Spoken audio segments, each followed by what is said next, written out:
Jin-Woo Park stood at the window of his small apartment on Mars Colony, watching the red sunrise paint the sky, orange and pink. His coffee was getting cold, but he could not stop staring at the message that had arrived just an hour ago. The Galactic Council wanted to see him, not Earth, not the United Nations, not even the Mars government. They wanted him specifically. The message was written in perfect Korean, which was strange because most aliens used basic English or their own languages when talking to humans. Jin-Woo read it again, hoping he had made a mistake somewhere. Dear Diplomat Jin-Woo Park of Earth, the Galactic Council formally requests your presence at Central Station in the Andromeda sector. Your mission will be to mediate the conflict between the Vortani Empire and the Keth Federation. This war has lasted 200 Earth years and claimed billions of lives. You have been chosen because of your unique approach to problem-solving demonstrated during the Saturn mining dispute last year. Your team may include no more than 5 humans, and you have 10 standard days to reach. Central Station, success will bring great honor to humanity. Failure will result in the complete destruction of both empires, as we will withdraw all council protection and let them destroy each other. May the stars guide your path, Elder Nexus, Supreme Mediator of the Galactic Council. Jin-Woo put down his coffee cup with shaking hands. The Saturn mining dispute had been a small disagreement between 2 mining companies. Both wanted to dig on the same moon of Saturn. Jin-Woo had solved it by suggesting they work together and split the profits equally. It took 3 days and everyone went home happy. But this was different. This was a war between 2 ancient alien empires who had been killing each other since before humans learned to make fire. Jin-Woo was only 28 years old. He had been a diplomat for just 5 years. Most of that time was spent solving arguments between human colonies. His communicator buzzed. It was Dr. Hai-Jin Lee calling from the Mars Science Center. She was 32 years old and the smartest person Jin-Woo knew about alien biology and culture. Jin-Woo accepted the call and her face appeared. On his screen, she looked excited and scared at the same time. Jin-Woo, I got the same message, she said without saying hello. Did you really solve the Saturn problem so well that aliens heard about it? I just told 2 companies to work together instead of fighting. Jin-Woo replied. It was not that special. Maybe it was special to aliens who have been fighting for 200 years. Hai-Jin said. She was packing equipment in the background of the video call. I am coming with you. We need to leave Mars tomorrow if we want to reach Central Station in time. Jin-Woo felt his stomach turn. Tomorrow. That was so soon. He had never been further from Earth than Mars. The journey to Central Station would take them through parts of space where humans had never traveled. Who else should we bring? Jin-Woo asked. Jin stopped packing and thought for a moment. We need someone who understands military strategy, someone who knows about trade and economics, and maybe someone young who can think differently than we do. Jin-Woo nodded slowly. He already knew who to ask. Min-Ho Kim was a military analyst at the Mars Defense Force. He was 35 and had studied every alien war in the history books. Soo-Jin Park worked for the Mars Trade Commission and knew everything about alien economics. She was 29 and spoke 6 alien languages. Da-Yun Song was only 22, but she had written papers about alien psychology that impressed professors twice her age. By evening, Jin-Woo had contacted all 4 people. All of them said yes immediately, even though they knew how dangerous this mission could be. The next morning, they met at the Mars spaceport. Their ship was small compared to the huge alien vessels they would see later. It was called the Seoul Dawn, and it had been built by Korean engineers using human technology mixed with some alien parts as they prepared for departure. Jin-Woo felt nervous. He had read everything he could find about the Vortani Empire and the Keth Federation. The Vortani were tall, blue-skinned warriors who valued honor and strength above everything else. They had conquered dozens of worlds and built an empire that stretched across 3 star systems. Their military was feared throughout the galaxy. The Keth Federation was completely different. They looked like walking crystals that sparkled with inner light. They were artists and musicians who turned barren worlds into beautiful gardens, but they were also fierce fighters when threatened. Their crystal technology could cut through any armor, and their ships could move faster than anything else in space. The war had started over mining rights in something called the Nebula Sector. Both empires claimed they had discovered the valuable minerals. First, both had ancient documents proving their rights. Neither would back down or compromise. Hundreds of mediators had tried to solve this conflict over the years. All of them had failed. Most gave up after a few weeks. Some tried for years without success. A few had even been killed when they suggested solutions that made both sides angry. As the Sol Dawn lifted off from Mars and headed toward the jump gate that would take them to alien space, Jin Woo wondered why the Galactic Council thought humans could succeed where everyone else had failed. "Maybe they are desperate," Haye Jin said when Jin Woo shared his thoughts. She was studying alien cultural files on her tablet. "Maybe they have tried everything else, and humans are their last hope, or maybe they expect us to fail." Minho added from the pilot seat. He was a practical man who always considered the worst possibilities. "Maybe they want to show both empires that even the newest species in the galaxy cannot help them, then they can. Justify letting the war continue until both sides destroy themselves." Dayun looked up from her own studies. "I think they chose us because we are different," she said quietly. "All the other mediators have been from old powerful species. They think like the Vortani and Keth think about honor and ancient rights and who was first. But humans are new," Jinwoo said, understanding what she meant. "We do not have thousands of years of tradition telling us how things should be done." "Exactly?" Dae-yun smiled. Can look at this problem with fresh eyes.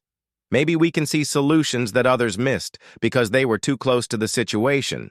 Su-jin was reviewing trade data between the two empires. "Look at this," she said, showing her screen to the others. Before the war started, the Vortani and Keth did business together. They traded art for technology, food for minerals. Their economies were connected. What happened? Jinwoo asked. "Something small, probably," Su-jin replied. "One trade deal went wrong, or someone felt insulted. Then pride took over, and a business disagreement became a war that has lasted 2 centuries. The Sol Dawn reached the jump gate and prepared to enter hyperspace. Jinwoo looked back at Mars growing smaller behind them. This might be the last time he saw human space for a very long time. As they jumped to hyperspace and began the journey towards Central Station, Jinwoo thought about his grandmother. She had raised him after his parents died in a transport accident. She always said that the best way to solve a fight between neighbors was to help them remember why they had been friends in the first place. Maybe that wisdom would work on aliens, too. Maybe the key to ending a 200-year war was not to decide who was right, but to help both sides remember what they had lost by fighting. The Sol Dawn traveled through the darkness between stars carrying 5 young humans toward the biggest challenge in galactic history. None of them knew if they would succeed, but all of them were determined to try. The next morning, Jinwoo and his team did something that shocked everyone. Instead of going to the council chamber for formal meetings, they went to the station's marketplace where ordinary aliens bought food and supplies. Su-jin had learned enough Vortani and Keth languages to ask simple questions. She approached a young Vortani merchant who was selling glowing crystals from his homeworld. "Excuse me," she said politely. "What do you really want for your people?" The merchant looked confused by the question every mediator asks about mining rights and territory claims. He replied, "But you ask what we want." "Yes." Su-jin smiled. "What would make you happy?" The young Vortani thought for a moment.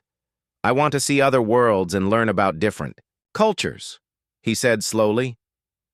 My grandfather spent his whole life fighting the Kith, but I have always wondered what their crystal cities look like.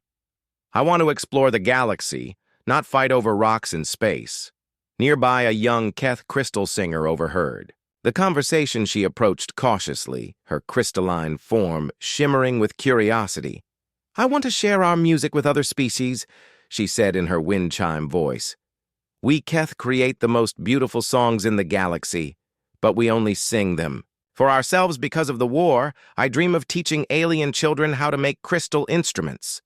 The Vortani merchant stared at her in surprise. You want to teach your music to others? Of course, the Keth replied. Why would we keep beauty to ourselves? And you want to explore and learn about cultures. That sounds wonderful. For the first time in their lives, a young Vortani and a young Keth were talking about dreams instead of war. Both realized they wanted similar things: adventure, beauty, knowledge, and peace for their families. Da-Yun had set up a small table in the station's central plaza with a sign that said, Tell us what you really want, written in 12 different alien languages. Young aliens from both empires began gathering around her, sharing stories about their hopes and fears. A Vortani engineering student wanted to build starships that could travel to distant galaxies. A Keth artist wanted to create crystal sculptures that would bring joy to people on thousands of worlds. A young Vortani teacher wanted to start a school where alien children could learn together. A Keth scientist wanted to develop new ways to grow food in space. None of them cared about the mining rights that their leaders had been fighting over for 2 centuries. Most had never even been to the disputed nebula sector.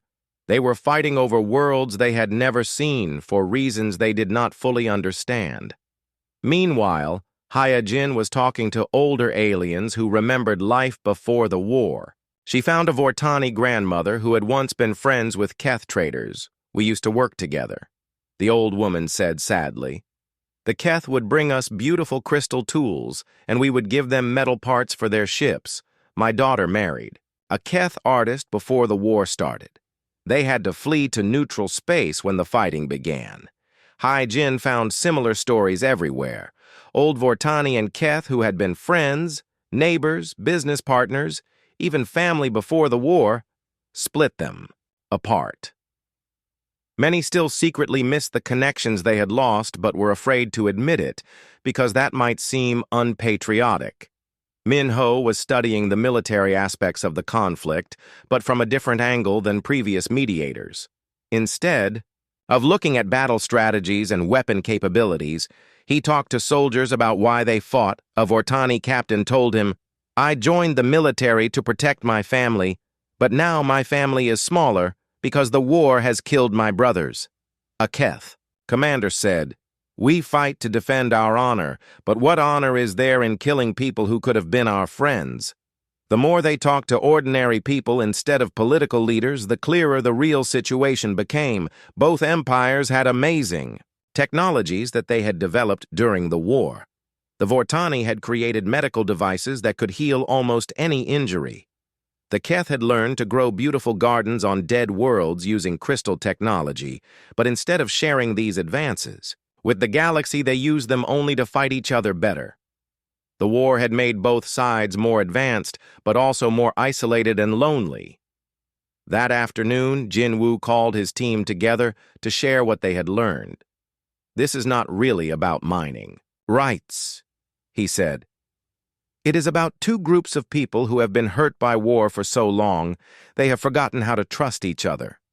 The young people from both sides want the same things, Hyajin added. Peace for their families, chance to explore and learn, opportunity to create beautiful things. But their leaders are trapped, Da-Yun observed. They have been fighting for so long that stopping the war feels like admitting their ancestors died for nothing. Sujin had been calculating economic data. The war has cost both empires more than the disputed mining worlds are worth, she reported.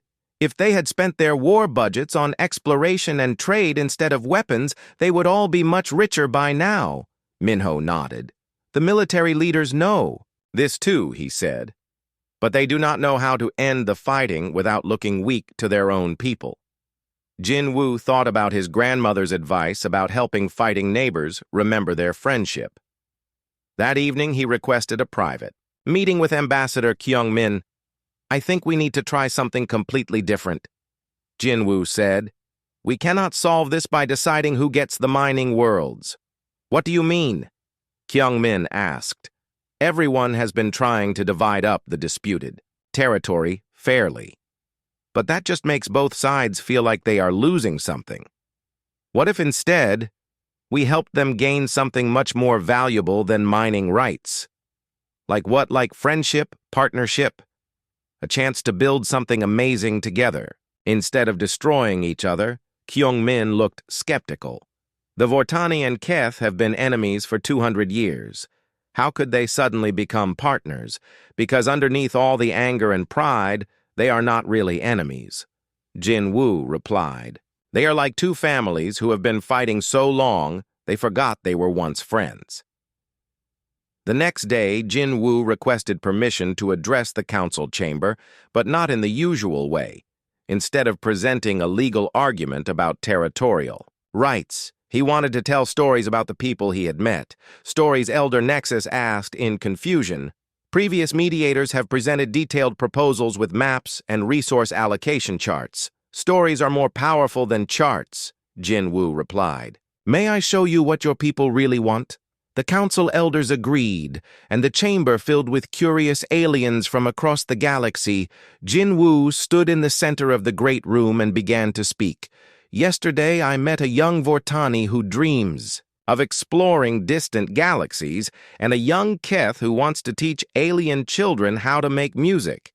Both of them are supposed to be enemies, but when they talked, they discovered they wanted the same things: adventure, beauty, and peace. He told story after story about young aliens from both empires who had similar dreams about old people, who missed their friendships about soldiers, who were tired of fighting about the amazing things both cultures could accomplish if they worked together instead of against each other. War leader Thane stood up angrily. These are just words, he shouted. The Keth have killed thousands of our warriors. We cannot forget their crimes. Crystal Singer. Zara's voice rang with equal anger. And the Vortani have destroyed our sacred crystal gardens. We cannot forgive such destruction. But Jin Woo was not finished tomorrow. I will present a proposal that could give both your empires something worth far more than mining rights. Something that could make your people the richest and most respected in the galaxy. The chamber fell silent. Everyone wanted to know what the young human diplomat had in mind. 1 year after the experiment began, the entire Galactic Council gathered to witness the final results of the Kepler 442b colony. The chamber was packed with representatives from hundreds of worlds, all curious to see if 20 young aliens had accomplished what centuries of diplomacy had failed to achieve. War leader Thane sat with his arms crossed, clearly expecting to see proof that the experiment had been a waste of time. Crystal Singer, Zara's crystalline form, sparkled with skeptical energy as she prepared to welcome back the young Keth, who she believed had learned hard lessons about trusting enemies. Elder Nexus activated the main holographic display system, and the chamber filled with images from Kepler 442b. What they saw made the entire assembly fall silent in amazement. The dead rocky world had been transformed into a paradise. Magnificent cities stretched across continents that had once been barren wasteland. Crystal towers grew from living gardens while elegant. Bridges connected floating platforms that sparkled in the light of the system's twin suns. But the most shocking sight was the people Vortani and Keth lived and worked together so naturally that it was sometimes hard to tell which species an individual belonged to. They wore clothing that mixed both cultural styles, lived in homes that combined Vortani engineering with Keth artistry, and raised children who spoke both languages as easily as breathing. The economic reports are even more impressive, announced Su Jin as she presented data that made the council elders lean forward with interest. This single colony has produced more wealth in 1 year than the disputed nebula sector mining worlds have generated in the previous decade. The numbers were staggering. The colony had created new technologies that neither empire had developed separately. Vortani Keth medical devices that could heal injuries while they happened. Crystalline computers that thought faster than any artificial intelligence. Environmental systems that could terraform entire planets in decades instead of centuries. Agricultural output exceeded every projection because Keth growing techniques worked perfectly with Vortani soil processing manufacturing capabilities had reached levels that made other worlds place orders for products that only the integrated colony. The central station was bigger than anything Jin Woo had ever imagined. It looked like a metal city floating in space with towers that stretched for miles and docking bays that could hold thousands of ships, alien vessels from hundreds of different worlds came and went like insects around a giant hive. The Sol Dawn looked tiny as it approached one of the smaller docking bays. Jin Woo pressed his face against the window, watching ships that were 10 times larger than anything humans had ever. Some looked like living creatures with wings and tentacles.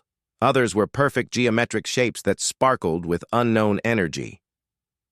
"We are really doing this," Hae-jin whispered as they felt the ship dock with a soft thud.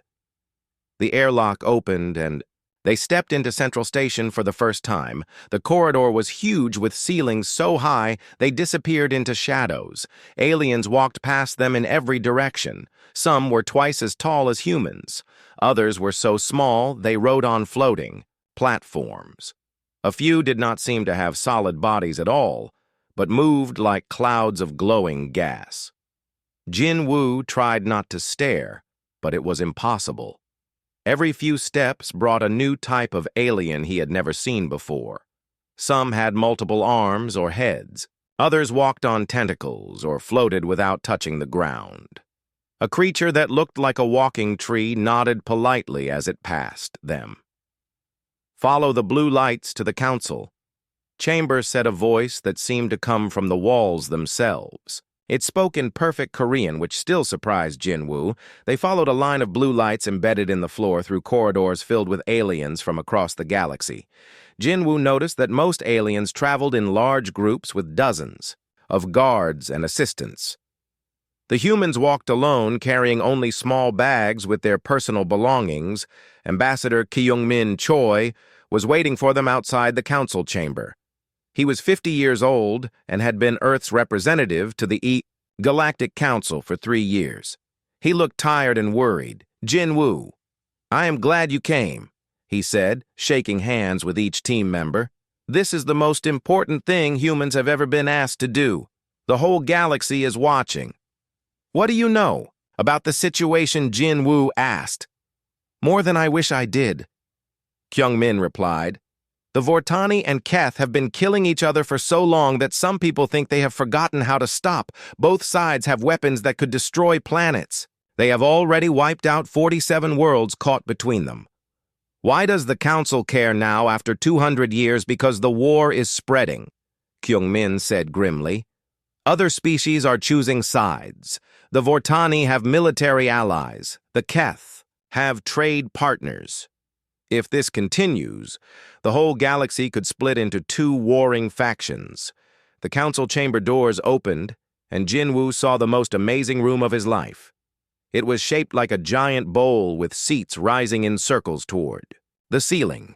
Thousands of aliens sat in the viewing areas, while the main floor held representatives from the warring empires. On one side sat the Vortani delegation. War leader Thane was 9 feet tall with blue skin that seemed to glow with inner light.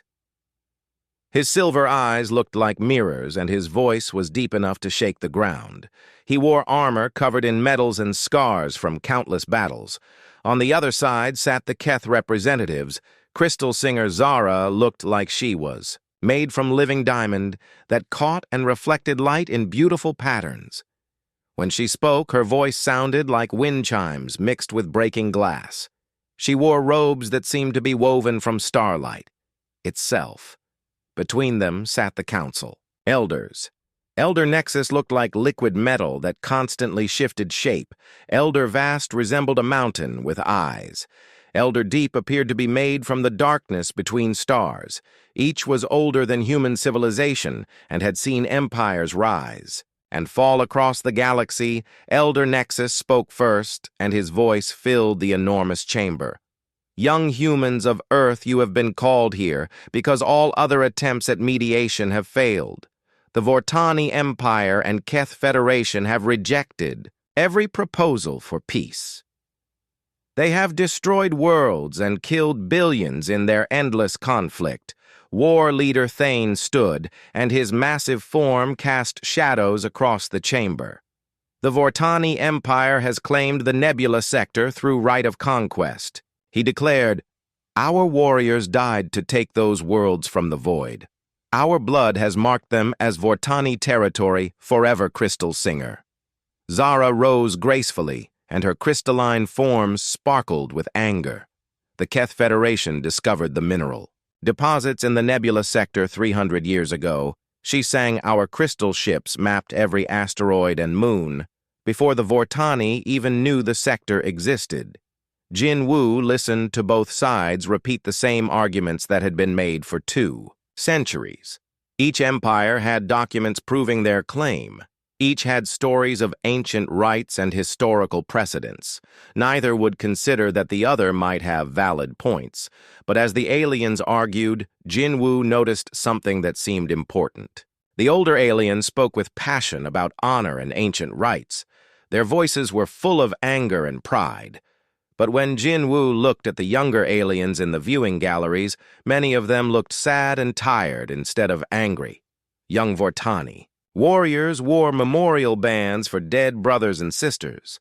Young Keth crystal singers had dim lights where bright ones should have been showing their grief for lost family members. Some of the youngest aliens from both sides were not even paying attention to the speeches. They stared at the floor or at each other with expressions that looked more like exhaustion than hatred. During a break in the formal presentations, Jin Wu asked Kyung Min if they could walk around the station instead of staying in the diplomatic quarters. "That is unusual," he replied. "Most mediators spend all their time studying legal documents and historical claims. Maybe that is why they all failed." Jin Wu said. The team split up to explore different areas of Central. Station Haya Jin went to the medical centers to talk with doctors who treated wounded soldiers. Min Ho visited the military supply shops to see what kind of weapons were being sold. Su Jin explored the markets to understand how the war affected. Trade Da Yun went to the schools and recreational areas where young aliens spent their free time. That evening, they met in their small quarters to share what they had learned. Each person had discovered something interesting that the official presentations had not mentioned. The medical centers are full of young soldiers from both sides, Haye Jin reported. Many of them are friends with their supposed enemies. They joke together and help each other with rehabilitation. The doctors told me that injured. Vortani and Keth often request to be in the same recovery rooms. Minho had similar observations. The weapons dealers are getting rich from this war, but the soldiers buying the weapons do not seem happy about it. Many of them told me they are tired of fighting. They join the military because their families expect it, not because they hate the other side. Su Jin had found the most interesting information. The war has actually hurt both economies. She explained, "The Vortani are good at building things, but bad at growing food. The Keth are excellent farmers, but terrible at manufacturing. Before the war, they traded with each other, and both sides were prosperous. Now they struggle to make things they used to get easily through trade." Da Yun had spent time with young aliens from both empires in the station's common areas. Most of them have never even been to the Nebula Sector, she reported. They are fighting over worlds they have never seen, for reasons their great-grandparents cared. About young Vortani want to explore new planets and study alien cultures. Young Keth want to create art and share their music with other species. Jin Woo listened to his team's reports and felt pieces of a puzzle clicking together in his mind. The formal mediation sessions focused on legal rights and historical claims. But the real problem was not about who owned what. The real problem was that both sides had forgotten why they were fighting and did not know how to stop without losing face tomorrow. "We try a different approach," Jin Woo said. "We are not going to argue about mining rights or ancient claims. We are going to ask a question that nobody has asked in 200 years. What question Hye Jin asked, what do your people actually want?" The council chamber was more crowded than it had been in decades. Word had spread throughout Central Station that the human mediators were going to present something unusual. Aliens from hundreds of worlds had come to watch representatives from both empires filled their sections, while curious observers packed the viewing galleries. Jin Woo stood in the center of the chamber with his team arranged behind him. He had spent all night preparing for this moment, knowing that what he was about to propose would either end the war or make both sides so angry they would never listen to humans again. Honored elders members of the Vortani Empire and Keth Federation, he began, his voice carrying clearly through the enormous space. "For 200 years, this galaxy has watched your conflict destroy worlds and kill billions. Every previous mediator has tried to solve this problem by dividing the disputed mining worlds between you." War leader Thane leaned forward in his seat, expecting another proposal about how to split the nebula sector. Crystal Singer Zara's crystalline form sparkled with anticipation, waiting to hear which empire would get more territory. "Today, we propose something completely different." Jin Woo continued. "We suggest that both the Vortani Empire and Keth Federation give up all claims to the disputed mining worlds." The chamber exploded in shocked voices. War leader Thane jumped to his feet, his massive blue form towering over the human delegation. "Impossible," he roared. "We will never surrender what our warriors died to claim." "Crystal Singer." Zara rose gracefully, but her voice cracked like breaking ice. "These humans mock our sacrifice," she sang. "How dare they suggest we abandon our ancestral rights?" Aliens throughout the chamber shouted in confusion. Some laughed at what seemed like an absurd proposal. Others demanded that the humans be removed for wasting everyone's time. But Elder Nexus raised one flowing metal hand, and the chamber fell silent. "Explain this." "Madness. Young human," he said, his liquid voice carrying ancient authority. Jin Woo took a deep breath and activated the holographic display system that Hye Jin had prepared. "Instead, we propose that both empires work together to create something far more valuable than mining profits. A joint colony world where Vortani and Keth can live and work as partners." The hologram showed a beautiful planet with crystal cities nestled among blue forests. Vortani architecture blended seamlessly with Keth. Crystal gardens creating something more magnificent than either culture could build alone. Dr. Hye Jin stepped forward to explain the technical details. "Our analysis shows that Vortani healing technology combined with Keth environmental skills could terraform dead worlds in 50 years instead of 500. She said, "The Vortani know how to repair damaged ecosystems. The Keth know how to make barren worlds bloom with life. Together, you could create paradise planets." Sujin activated another holographic display showing trade projections and economic data. A Vortani-Keth partnership could become the richest alliance in the galaxy within one generation. She announced, "Your children would inherit wealth beyond imagining, not endless war."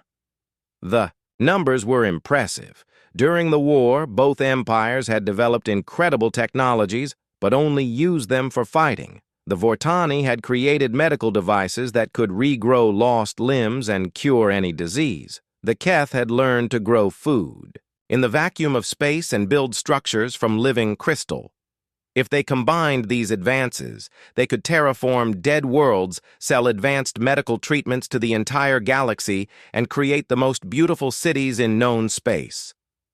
The economic Potential was staggering, far more valuable than any mining operation.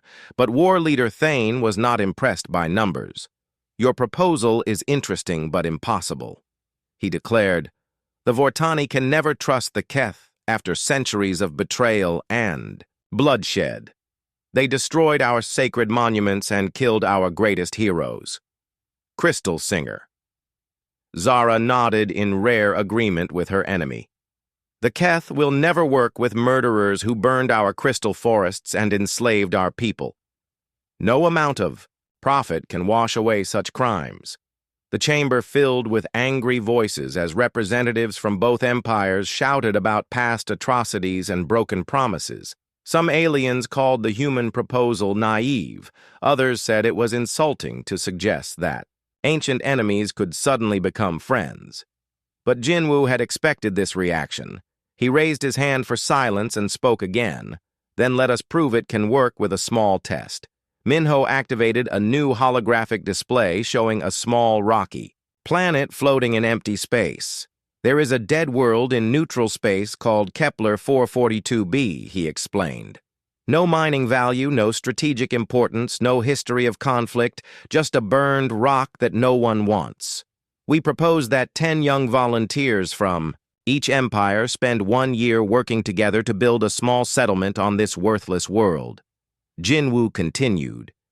"If they fail, you lose nothing but 20 volunteers. If they succeed, you will have proof that cooperation works better than war." Suggestions seemed so simple that many aliens laughed. A few young aliens from both empires looked interested, but their elders appeared skeptical. How could 20 people on a dead world prove anything about ending a galactic war? Da-Un stepped forward to address the younger aliens in the viewing galleries directly. She had spent hours talking to them and knew what they really wanted. "Who here dreams of exploring new worlds?" she asked in a clear young voice. "Who wants to create something beautiful instead of destroying what others have built? Who is tired of wearing memorial bands for dead friends and family?"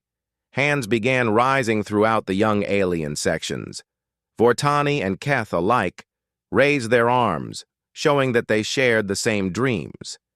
"This is your chance to prove that your generation can do what your parents could not," Da-Un continued.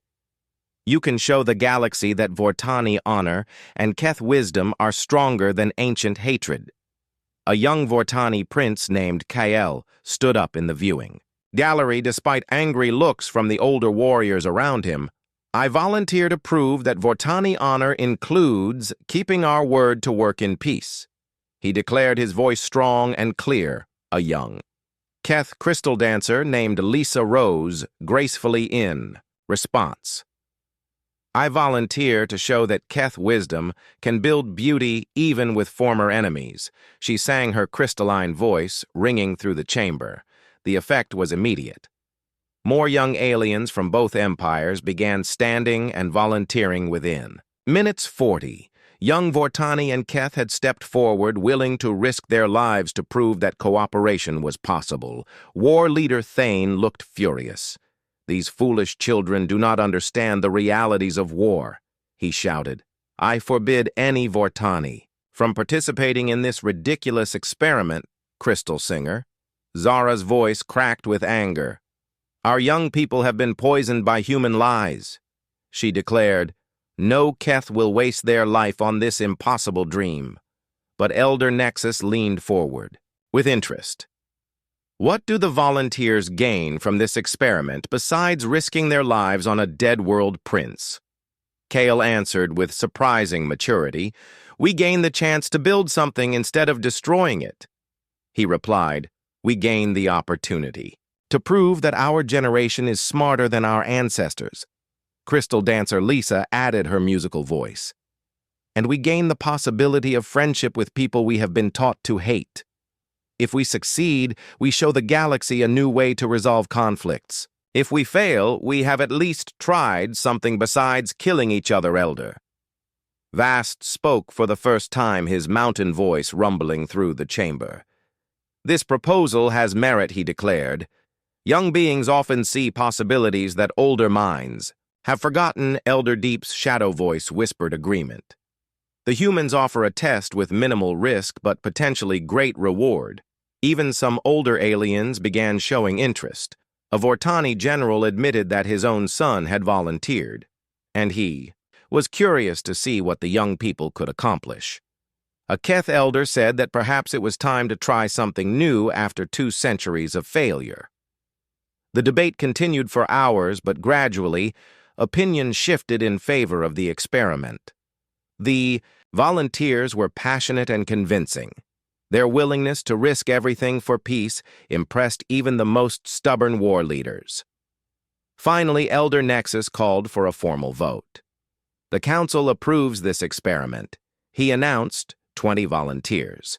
From each empire will have 1 standard year to establish a colony on Kepler 442b.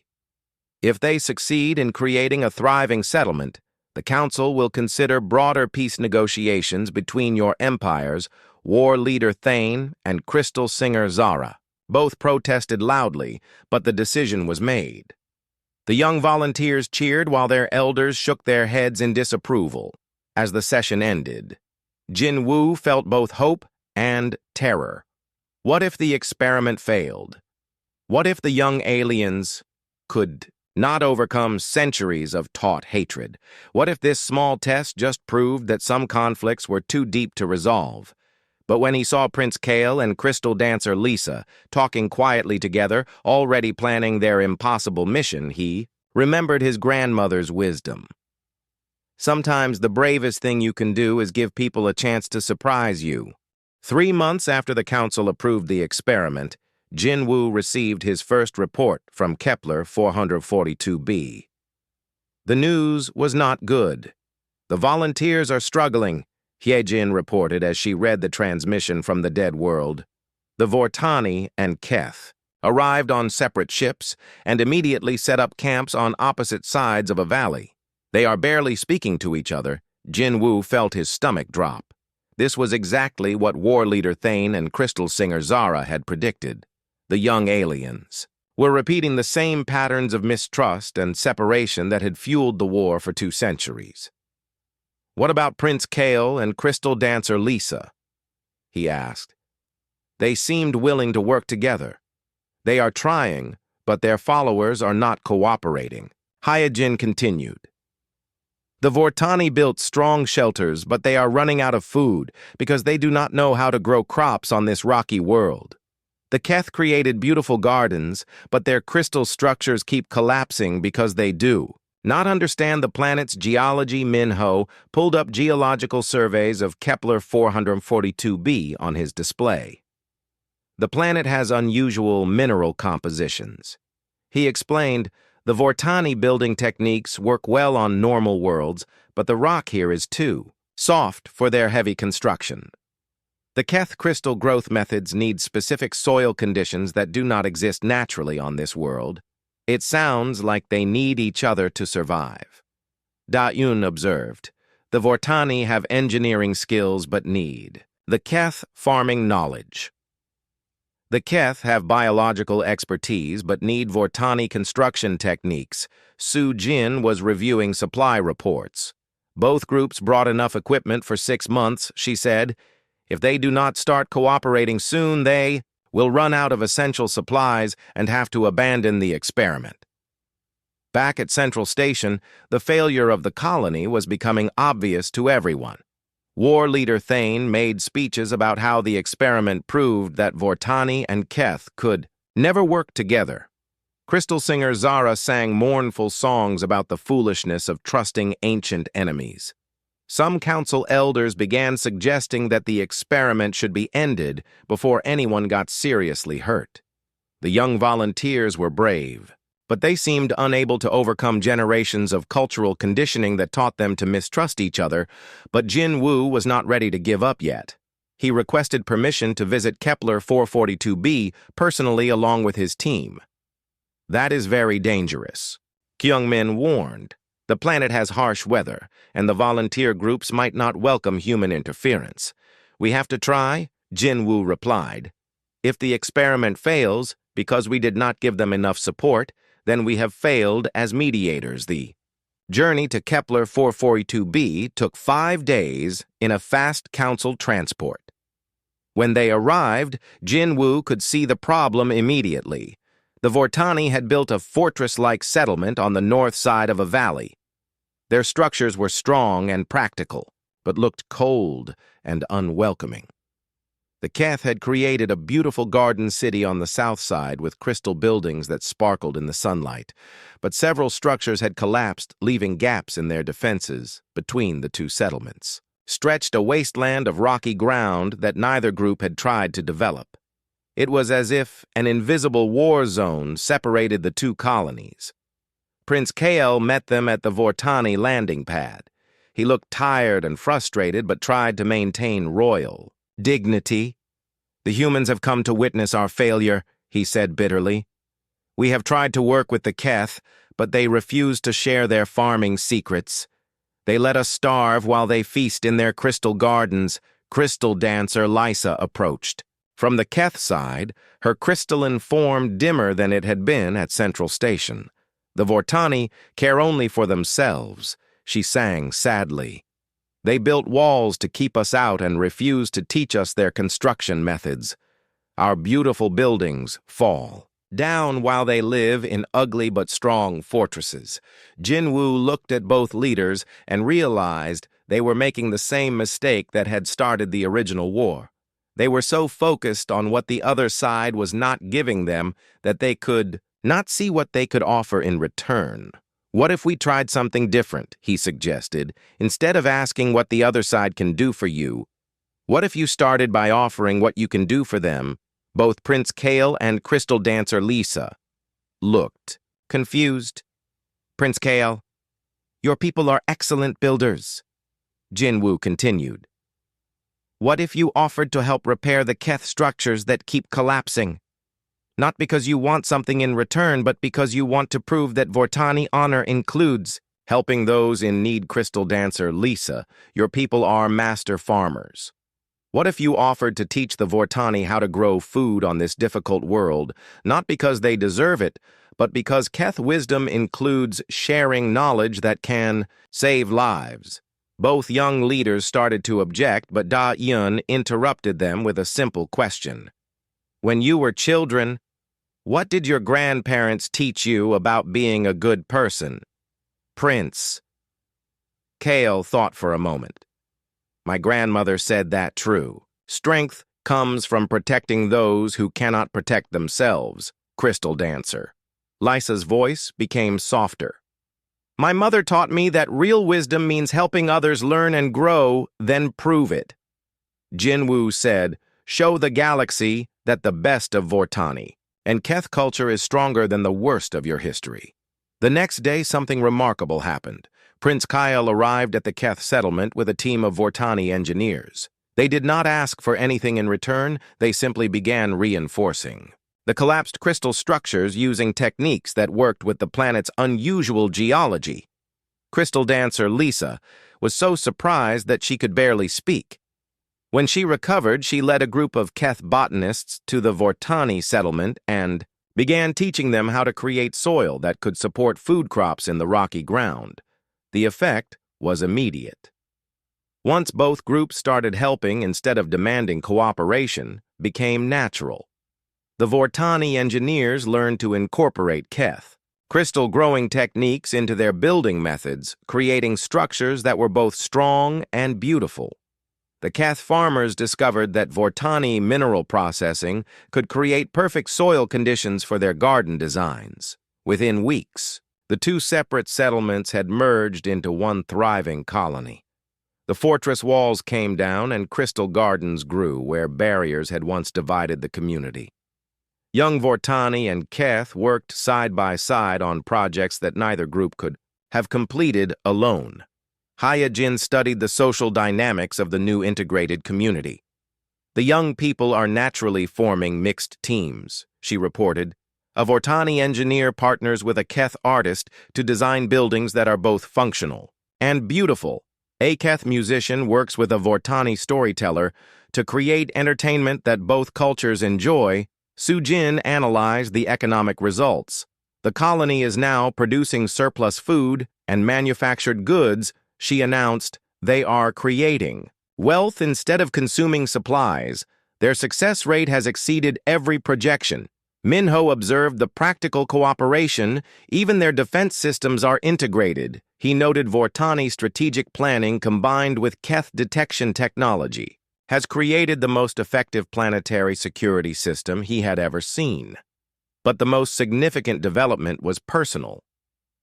Prince Kale and crystal dancer Lisa had fallen in love. Their relationship scandalized the older generation but inspired the younger colonists. They proved that individuals from the two species could not only work together, but create something beautiful through their partnership. 6 months later, the colony had become so successful that other worlds began asking for similar Vortani-Keth cooperation teams. The settlement on Kepler 442b was producing advanced technology that neither empire had been able to create separately. When news of the colony's success reached Central Station, reactions were mixed among. The older leadership war leader Thane insisted that the volunteers had betrayed their Vortani heritage by fraternizing with the enemy. Crystal singer Zara claimed that the young Keth had been corrupted by alien influences and forgotten their true nature. But younger aliens from both empires saw something different. They saw proof that cooperation could accomplish more than conflict, that friendship was stronger than hatred, and that their generation did not have to repeat the mistakes of their ancestors. Elder Nexus summoned Jinwoo back to Central Station for a private meeting. The experiment has succeeded beyond our expectations, he said, his liquid metal form shifting with what might have been satisfaction. But success in a small colony is different from ending a galactic war. How do you propose to convince the empires to follow the example of 20 young volunteers? Jinwoo smiled, thinking of his grandmother's wisdom about stubborn neighbors. Sometimes the best way to end a fight is to show people what they could have if they stopped fighting, he replied. The colony proves that Vortani and Keth can create amazing things together. Now we need to show their leaders what they are missing by choosing war over partnership. The final test would be convincing two ancient empires to follow the example of their own children.